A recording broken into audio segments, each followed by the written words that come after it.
Video के पहले भाग में हम देखने वाले हैं कि एनाटॉमी फिजियोलॉजी का योग के क्षेत्र में और योग के पढ़ाई में क्या महत्व है। दूसरे भाग में हम देखने वाले हैं कि गट और गट के बैक्टीरिया ये हमारे नॉर्मल लाइफ के लिए क्या कंट्रीब्यूशन करते हैं। और तीसरे भाग में हम देखने वाले हैं कि गट ब्रेन एक्सिस ये क्या बला है और ये हमको क्यों पढ़ना चाहिए, इसके बारे में हमें क्यों जानना जरूरी है। वीडियो के आखिरी भाग में हम देखेंगे कि इस गट ब्रेन एक्सिस को इस्तेमाल करके हम अपने चेहरे को, हम अपने त्वचा को, हम अपने पूरे ऑल ओवर हेल्थ को अच्छा रख सकते हैं, हेल्दी रख सकते हैं। दोस्तों, एमए योगा के जो प्रोग्राम में एक सब्जेक्ट होता है एनाटॉमी फिजियोलॉजी, और वो सब्जेक्ट जो है ना, वो सारे जितने भी स्टूडेंट्स होते हैं ना एमए योगा के, उन सभी लोगों के नाक में दम करके रखता है। क्योंकि मोस्टली जो योग को लेने वाले स्टूडेंट्स होते हैं ना, वो सारे साइंस बैकग्राउंड के नहीं होते हैं 5 से 10% लोग जो कि मेडिकल बैकग्राउंड से होने के बाद योग को जो है ऑप्ट करके आगे बढ़ते हैं। लेकिन मोस्टली जो है वो स्पोर्ट्स बैकग्राउंड के लोग हैं या फिर आर्ट्स बैकग्राउंड के लोग हैं जो कि एमए में लेकर के आगे योग का जो है लाभ उठाना चाहते हैं।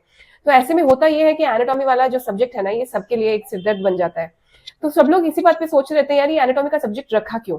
तो इसका एक बहुत ही बेहतरीन उदाहरण मैं आपको आज देना चाहती हूँ। हमारे इंटेस्टाइन्स में रहने वाला जो माइक्रोफ्लोरा है, यानी कि जो जीव जंतु हमारे बॉडी के अंदर रह रहे हैं, कहाँ, इंटेस्टाइन्स के अंदर, और ये अपने अंदर उनको जो भी खाना मिल रहा है, वो कौन सा खाना है, वो जो हम खा रहे हैं तो प्रोसेस नहीं कर पा रहे हैं, उसको पचा नहीं पा रहे हैं, वो सभी चीजों को पचाने वाला, प्रोसेस करने वाला ये होता है हमारे पेट का, गट का माइक्रोफ्लोरा। यानी कि वो सभी माइक्रो ऑर्गेनिजम्स जो कि हमारे गट में यानी कि इंटेस्टाइन्स में रहते हैं। हिंदी में बोला जाए, मराठी में तो छोटी आंत और बड़ी आंत, आंतड़ी, ठीक है ना।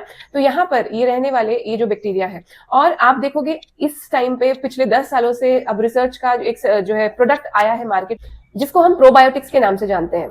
तो ये प्रोबायोटिक्स, प्रीबायोटिक्स, ये अब बहुत अच्छे से मार्केट में आ चुके हैं, इनके ऊपर काफी काम हो चुका है।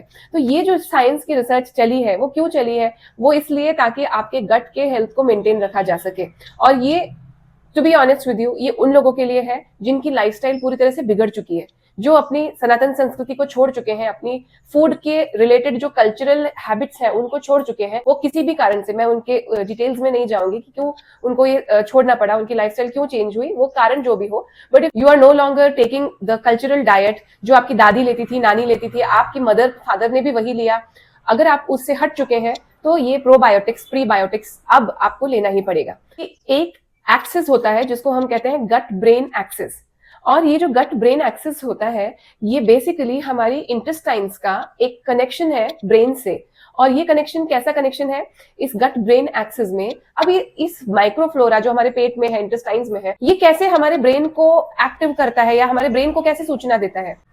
जब ये माइक्रोफ्लोरा स्वस्थ होता है, ये सूचना देता है हमारे ब्रेन को, और इसकी वजह से हमारे मूड्स, हमारे हार्मोनल चेंजेस, हमारे क्रेविंग्स, हमारे फीलिंग्स, ये सब मॉनिटर होते हैं। अब इस वीडियो के आखिरी भाग की ओर हम जाते हैं। तो सबसे इंपॉर्टेंट क्वेश्चन ये है कि इस गट ब्रेन एक्सिस का हमें क्या करना है और हमें इसके बारे में क्यों बता रहे हैं। तो गट ब्रेन एक्सिस का ये जो कॉन्सेप्ट है, इस गट ब्रेन एक्सिस के वजह से हमें ये मालूम हो गया कि जो भी हमारे पेट में है वही हमारे ब्रेन में है। यानी कि जो हम खाते हैं वैसे ही हमारे विचार बनते हैं। तो जैसा खाओगे आहार वैसा ही बनेगा विचार, और जैसे बनेंगे विचार वैसे ही हम फील करेंगे। इसलिए आहार की ओर अपना बहुत ज्यादा ध्यान हमको देना आवश्यक है। आहार हमारा सिर्फ टेस्टी ही नहीं हो, देखिए टेस्टी ना हो हमको कोई तपश्चर्या करना है ऐसा नहीं है। हमने हर एक ग्रंथ में लिखा हुआ है, मिताहार के साथ में मनोअभिलाषितम ऐसा शब्द जोड़ा हुआ है, ठीक है। तो मिताहार के डेफिनेशन में ही मनोअभिलाषितम जुड़ा हुआ है। क्यों जुड़ा हुआ है? क्योंकि वो हमारे मन अगर नहीं करेगा तो हमको सलाइवेशन ही नहीं होगा, यानी कि वो सलाइवरी एमाइलेज नहीं बनेगी, तो सलाइवेशन नहीं होगा तो पचन ही नहीं होगा। तो मनोअभिलाषितम तो चाहिए, लेकिन मनोअभिलाषितम के चक्कर में ऐसे फूड्स को अपने मन को नहीं अलाउ करना चाहिए जो हमारे गट के लिए अच्छे नहीं, गट को ही परेशान कर दें।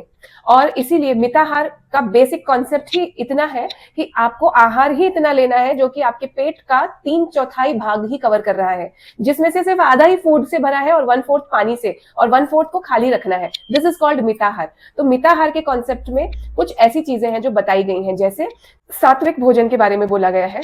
और ये सात्विक भोजन का अर्थ इन्होंने ये बताया है कि एक प्रहर जो हो गया है अगर खाना पकाने के बाद, तो उसको नहीं खाना चाहिए।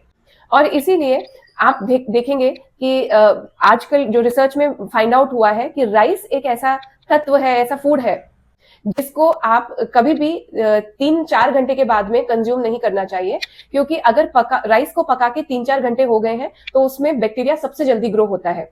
तो एक प्रहर उस फूड को जो हमने पकाया है उसको कंज्यूम कर लेना बहुत आवश्यक है।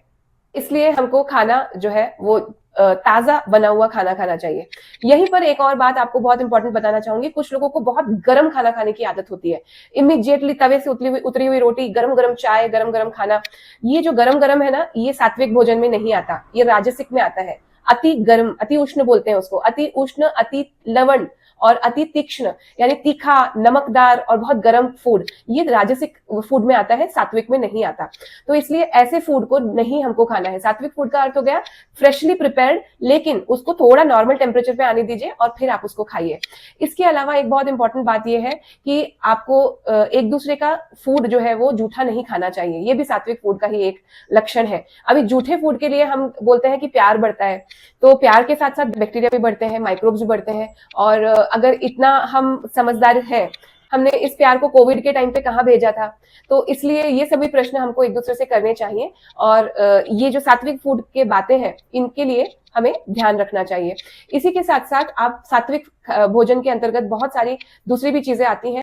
हरी सब्जियां, फ्रेश फ्रूट्स, ड्राई फ्रूट्स, जो कि कभी भिगो के खाए जाते हैं और कुछ रॉ खाए जाते हैं। जिस प्रकार से आपको उसका कंजम्पशन का एक प्रॉपर तरीका होता है, उस प्रकार से उनको कंज्यूम करना, और हमेशा मिताहार का कॉन्सेप्ट याद रखना। इस तरीके से हमारा गट जो है ये हेल्दी रहेगा। अच्छा, एक और बात इंपॉर्टेंट है कि हमको योगा के फील्ड में डिटॉक्सिफिकेशन ये सबसे पहले सिखाया जाता है। आसनों से भी पहले, प्राणायाम और मुद्राओं से भी पहले, हठ ग्रंथों में सबसे पहले जो दिखाया गया है वो है शतक्रिया, यानी कि डिटॉक्सिफिकेशन। और इन डिटॉक्सिफिकेशन के प्रोसेसेस में सबसे इंपॉर्टेंट ये जो है ना, ये आपकी गट क्लेंजिंग है। और इस गट की क्लेंजिंग के लिए लघु शंख प्रक्षालन, शंख प्रक्षालन, ये सब चीजें, धौती जो है क्रिया, नौली क्रिया, ये सभी क्रियाएं आपको बताई जाती हैं। तो ये सभी क्रियाओं को आप अपने घर पे नहीं कर सकते, तो आप क्या कर सकते हैं, आप एक एक जो क्रियाएं आपको इंपॉर्टेंट है वो मैं आपको धीरे धीरे करके यहाँ पर डिटॉक्सिफिकेशन के लिए आगे आने वाली सीरीज में बताती जाऊंगी।